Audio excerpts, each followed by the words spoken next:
শুনলাম এবার আপনি নির্বাচনে দাঁড়িয়েছেন। আপনার এই নির্বাচনে দাঁড়ানোর কারণটা কি? আপনি কি দেখতে পাচ্ছেন না চারিদিকে কি হচ্ছে? সরকারি লোকেরা আমোদ প্রমোদে ব্যস্ত। তারা যখন তখন জনগণের টাকা বিদেশে ঘুরতে চলে যাচ্ছে। আপনি কি এর বিরুদ্ধে লড়াইয়ের জন্যই নির্বাচন করছেন? পাগল নাকি? আমার কি আমোদ প্রমোদ করতে শখ হয় না? ও চাচি, এবার ভোটে দাঁড়াইছি, ভোটটা দিও। জিতলে তোমার জন্য বয়স্ক ভাতার ব্যবস্থা করে দেবো। বাবা রে, নিজের শরীরে চলে না, এই বয়সে আর ভাতার দিয়ে কি করবো? শোনো মিয়া, এবার ভোটটা আমারে দিও। এবার যদি পাশ করি তাহলে বুকে রক্ত দেওয়া হইলো এই দেশ থেকে দুর্নীতি আর অভাব দূর করবো। কিন্তু আমরা তো শুনলাম আপনি রক্ত স্বল্পতায় ভুগতেছেন। একে তো মাতাল, তার উপর আবার এখানে এসে দাঁড়ায় আছেন। তাড়াতাড়ি ভোট দিয়ে চলে যান।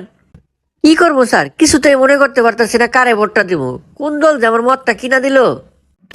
বাবা দেখো তো, তোমার চাচি ভোট দিয়েছে নাকি? চাচা চাচি তো একটু আগে ভোট দিয়ে চলে গেছে। ইস, তাহলে আরেকটু আগে আসলে দেখা হইতো। কেন চাচা চাচি কি আপনার সাথে থাকে না? না, সে তো 10 বছর হলো মারা গেছে, কিন্তু প্রতিবারই ভোট দিতে আসে।